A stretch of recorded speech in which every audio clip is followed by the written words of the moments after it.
फजल करम मांगते रहो, कुछ शक नहीं कि अल्लाह हर चीज से वाकिफ है।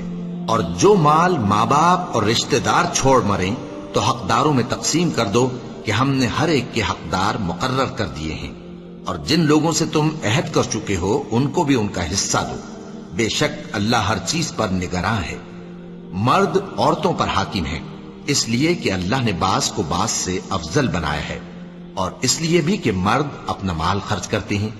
तो जो नेक बीबियां हैं वो फर्माबरदार होती हैं, और उनके पीठ पीछे अल्लाह की हिफाजत में माल और आबरू की खबरदारी करती हैं। और जिन औरतों की निस्बत तुम्हें मालूम हो कि सरकशी और बदखुई करने लगी हैं, तो पहले उनको जबानी समझाओ। अगर न समझें तो फिर उनके साथ सोना तर्क कर दो।